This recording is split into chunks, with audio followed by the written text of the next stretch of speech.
இன்னைக்கு ஸ்ரீ பெரியவா அனுபவத்துல ஒரு நகைச்சுவை ததும்புற ஒரு அனுபவம்.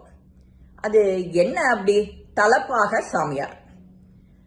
ஸ்ரீ பெரியவால தரிசிக்க ஒரு தம்பதி, என் பொண்ணு கல்யாணத்தை நீங்க நடத்தி கொடுக்கணும் அப்படின்னு, அதுக்கு நீங்க ஒத்தாசை பண்ணணும் அப்படின்னு. இவா ரெண்டு பேரும் இந்த மாதிரி கேட்ட உடனே பெரியவா, அந்த மாதிரி விஷயங்கள்லாம் நான் இது வரைக்கும் யாருக்கும் பண்ணினது இல்லை, பணத்தை நான் கையால கூட இது வரைக்கும் தொட்டதே இல்லை அப்படின்னு சொல்றா ஸ்ரீ பெரியவா கனிவா. அதே சமயம் காமாட்சி கோயில்ல இருந்து காமாட்சி அம்பாலோட பிரசாதம் அதோட எடுத்துட்டு அந்த கோவில் குருக்கள், தலைமை குருக்கள்னு சொல்லுவோம், தலைமை ஸ்தானிகர்னு அவர் வர, இது பெரியவாளை பார்த்து தரிசனம் பண்ணி அவருக்கு நமஸ்காரம் பண்ணிட்டு அவருக்கு பரிவட்டத்தை முன்னாடி கட்டுறார். அப்புறம் காமாட்சியோட குங்கும பிரசாதத்தை கையில கொடுக்குறா ஸ்ரீ பெரியவா கிட்ட. பெரியவாலோ சந்தோஷமாகி, பெரியவா அதெல்லாம் பண்ணிட்டு இருக்கும் போதே மனசுக்குள்ளர ஒரு, இந்த பிராமணனுக்கு என்ன அனுகிரகம் பண்ணலாங்கிறத யோசிச்சு மனசுல அதுக்குள்ள திட்டத்தை போட்டுட்டாரு ஸ்ரீ பெரியவா. அந்த தலைமை குருக்கள் கிட்ட தன்னோட பரிவட்டத்தை கழட்டி இவருக்கு பரிவட்டத்தை கட்டு அப்படின்னு உத்தரவு போடுறா. இவரும் சிரிச்சுட்டே பெரியவா என்ன நாடகம் நடத்த போறான்னு அங்க இருக்கிறவா எல்லாருக்குமே யூகிக்க ஆரம்பிச்சிட்டா. சரி, இது ஏதோ நல்லது நடக்க போறது அப்படின்னு. அவருக்கு அடிச்சது யோகம். அந்த தம்பதிகளுக்கு, பொண்ணுக்கு கல்யாண உதவி கேட்டு வந்தவருக்கு இப்படி ஒரு அனுகிரக மழையை அவரே எதிர்பார்க்கல. அவர் உடனே தலையில பரிவட்டத்தை கட்டின உடனே பெரியவா குங்கும பிரசாதத்தையும் கையில கொடுக்கறா. இப்போ இன்னைக்கு இந்த இடத்துல உக்காண்டு நீ எல்லாருக்கும் அனுகிரகம் பண்ண, வரவாளுக்கெல்லாம் குங்குமத்தை நீயே இட்டு விட்டுடும் அப்படின்னு. அவரும் அதே மாதிரி பெரியவா என்ன சொன்னாலோ அதை அப்படியே செய்யறார். அப்போன்னு பார்த்து ஒரு பெரிய பஸ் நிறைய வடக்க நார்த்ல இருந்து மார்வாடிக்காரான்னு சொல்லுவோம் இல்லையா, அவ வந்து பெரியவா தரிசனத்துக்காக வந்து இறங்குறா. பெரியவாளையும் பார்த்துட்டு காமாட்சியை பார்க்கணும், வரதராஜரை பார்க்கணும் அப்படின்னு சொல்லிட்டு எல்லாம் பிளான் பண்ணிட்டு வந்திருக்கா.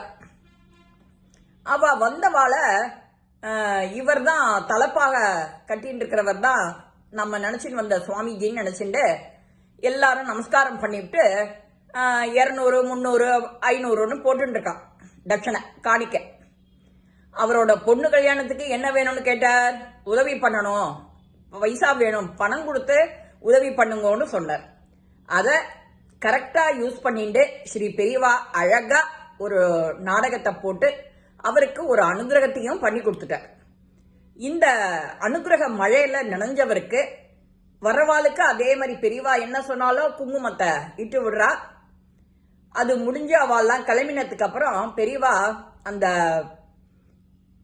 இந்த பக்கம் வர சொல்லிட்டு அவ எல்லா குஜராத்காராலேருந்து எல்லாருக்கும் பழத்தை பிரசாதமா கொடுக்குறா. அவளும் ஏமாந்து போக கூடாது, தன் கையால ஏதானு கொடுக்கணும்னு பழத்தை கொடுக்குறா. இந்த நாடகமெல்லாம் நடந்து முடிஞ்ச உடனே பெரியவா தலப்பாக சாமியார் கூப்பிட்டு திடீர் தலைப்பாகை சாமியார். அவ்வளவு அழகா ஒரு நகைச்சுவைங்கிறது பெரியவாளுக்கு இயற்கையிலேயே அது ஒரு சுபாவம் உண்டு. அது அந்த சுபாவத்தை அழகா அன்னைக்கு அற்புதமா அரங்கேற்றம் பண்ணி அந்த வந்தவருக்கு எவ்வளவு பெரிய அனுகிரகம் மழக்க அன்னைக்கு கிடைச்சது. அவருக்கு தலப்பாகையை கட்டி அவருக்கு பெரியவா கையால பிரசாதமும் கொடுத்து அவர் பொண்ணு கல்யாணத்துக்கு எவ்வளவு நிதி வேணும்னு நினைச்சுட்டு வந்தாரோ அந்த நிதியையும் அவர் வாங்கி கொடுத்து அவளை அவ்வளவு ஆசீர்வாதம் பண்ணி அனுப்பினது எப்பேற்பட்ட புண்ணியம் பண்ணியிருக்காரு அந்த தலப்பாக, திடீர் தலப்பாக சாமியார். அதை நினைச்சு நாமளும் சந்தோஷிக்கணும். இந்த மாதிரி சின்ன சின்ன நகைச்சுவை உணர்வை நமக்குள்ளர எடுத்துட்டு வரணும். நாம எடுத்துட்டு வரதோட இல்ல, நமக்கு கிடைக்கிற எது செய்யறதுக்கு உனக்கு ஒரு சான்ஸ் கிடைக்கிறது அப்படின்னாலும் அந்த சான்ஸ், அது நமக்கு கிடைச்ச சான்ஸ் நம்ம கிட்ட வரும்போது அதை நாம விடாத, அதை நாம ஒரு கை பார்த்துடணும்.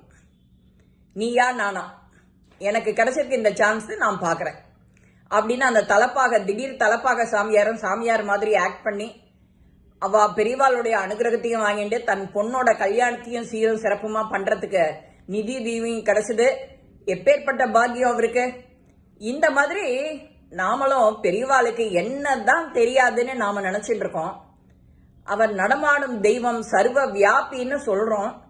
இன்னைக்கு இந்த மாதிரி பதிவுகள்லாம் நாம பார்க்கும்போதே அவ்வளவு நாமளும் அந்த நகைச்சுவையை கொண்டாடி எல்லார்கிட்டையும் கொண்டு போய் சேர்க்க வேண்டியது நம்மளுடைய பொறுப்பா இருக்கு.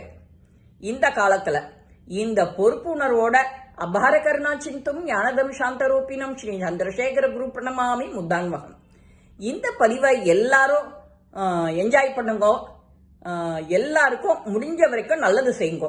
ராம் ராம்.